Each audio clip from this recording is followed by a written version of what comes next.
আপনাদের জেনে রাখা দরকার, হসপিটালে আপনার বাড়ির যখন মহিলারা ট্রিটমেন্ট করতে যেত না, ওই ওটি অপারেশন থিয়েটারের মধ্যে ঢুকতো, ওখানে ওরা মৎসব করতো।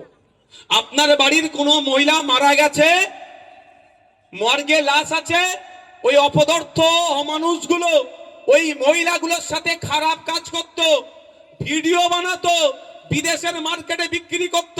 আর আপনার বাড়ির মেয়ে তিলোত্তমার প্রতিবাদ করেছিল। ওটা জানতে পেরে গিয়ে যখন প্রতিবাদ করেছিল, ওরা ভয় পেয়ে গিয়েছিল, ওই জন্য তাকে খুন করে ধর্ষণ করানো হলো। কেন ধর্ষণ করানো হলো আমরা সকলেই জানি। কোন জায়গায় যদি একটা মার্ডার হয়, আগে আমরা কি বলি, আরে কি কারণে মারলো লোকটাকে, কারণটা কি খোঁজার চেষ্টা করি মার্ডার হলি।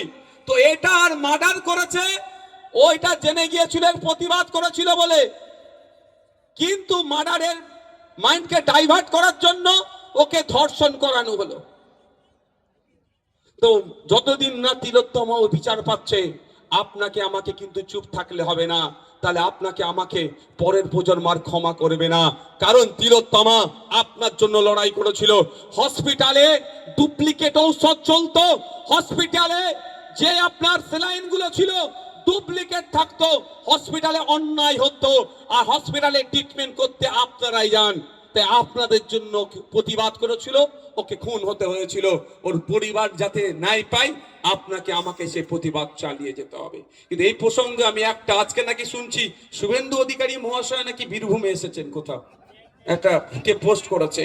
আমি শুভেন্দু অধিকারী মহাশয় দেখবেন স্টেজে উঠে একটা ডায়লগ আজকে দেবে, কি হিন্দু হিন্দু ভাই ভাই, এই ডায়লগটা দেবে।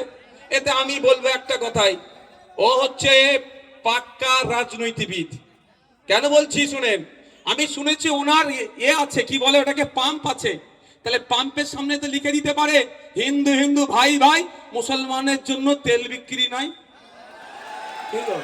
তখন লিখছে না, মুসলমান ভাইকলাও ঢুকছে তেল ভরছে, মুসলমান হিন্দু ভাইকলাও ঢুকছে তেল ভরছে। ব্যবসার বেলায় খুব ভালো বুঝে যায়। তারপরেও আমি বলছি, তিলোত্তমার ধর্মীয় পরিচয় দেখে আমরা আন্দোলন করিনি। পশ্চিম বাংলায় যদি কোন রাজনৈতিক দল থেকে থাকে, সব থেকে বেশি তিলোত্তমাকে নিয়ে প্রতিবাদ করেছে, সব থেকে বড় জমায়েত করেছে, সেটা ভাঙড়ে তিলোত্তমাকে নিয়ে সব থেকে বড় র্যালি আমরা এবার করেছিলাম। আর ইন্ডিয়ান সেকুলার ফ্রন্ট গত দিনও পর্যন্ত তিলোত্তমাকে নিয়ে প্রোগ্রাম চালিয়ে যাচ্ছে, আগামীতেও চালিয়ে যাবে যতদিন না বিচার পাবে।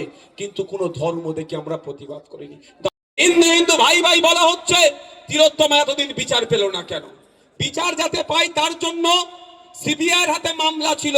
সিবিআই কে দায়িত্বে থাকে? সিবিআই কার দায়িত্বে থাকে? সেন্ট্রালের দায়িত্বে থাকে, সেন্ট্রাল হোম মিনিস্ট্রির দায়িত্বে থাকে। সেন্ট্রাল হোম মিনিস্ট্রি সামলাচ্ছে আপনার অমিত শাহজি। তাহলে সিবিআইয়ের হাতে মামলা যাওয়ার পরেও তিলোত্তমার পরিবার নাই পেল না কেন? এটা আপনাদের জেনে রাখতে হবে। এই খুনের সাথে তৃণমূলের পরিবারের দামাল ছেলেরা জড়িয়ে আছে, আর তৃণমূল পরিবারের দামাল ছেলেগুলোকে বাঁচানোর জন্য বিজেপি সহযোগিতা করছে বকলমে। হিন্দু হিন্দু স্লোগান দিচ্ছ, তিলোত্তমার মা বাপটাও কিন্তু হিন্দু, এখনো বিচার পেল না কেন? এই প্রশ্ন আমাদেরকেই করতে হবে, অন্য কেউ করুক আর নাই করুক। আমরা কিন্তু ধর্ম দেখে প্রতিবাদ করি না, কিন্তু প্রশ্ন তো শুভেন্দু বাবুকে করতে হবে। ইচ্ছা করে তৃণমূল গাড্ডায় পড়লে বিজেপি তাকে সহযোগিতা করে, বিজেপি গাড্ডায় পড়লে তৃণমূল তাকে সহযোগিতা করে। আপনারা ভুলে যাচ্ছেন মহাকুম্ভে যে বিপর্যয় হয়েছিল, দোষ ছিল সরকারের, যোগী আদিত্যনাথের দোষ ছিল, বিজেপির দোষ ছিল। পার্লামেন্টে যখন আলোচনা হচ্ছে, আলোচনা করার দাবি তুলেছে, আলোচনা করলো না। যখন বিজেপি ব্যাক ফুটে জবাব দিতে হবে যে এত প্রায় 5,000 কোটি টাকার প্রজেক্ট, তারপর ওখানে ধর্মপ্রাণ হিন্দু ভাইরা গিয়ে আক্রান্ত হলো কেন, মারা গেল কেন, ক্ষতিগ্রস্ত হলো কেন? যখন পার্লামেন্টে এটা নিয়ে চর্চা করার কথা বলছিল, যখন তৃণমূল চাপে, বিজেপি যখন চাপে পড়ছিল, মমতা ব্যানার্জির দলের এক এমএলএ এমপি চলে গেল কুম্ভে গিয়ে স্নান করে, বলল এর থেকে ভালো কুম্ভের আর আয়োজন কেউ করতে পারবে না। মানে বিজেপিকে ক্লিন চিট দিয়ে দিল।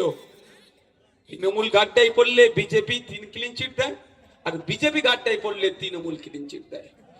আপনাদের বুঝতে হবে বিষয়টাকে। যাক বন্ধুগণ, আমি বক্তব্য দীর্ঘায়িত করব না, কটা বাজে?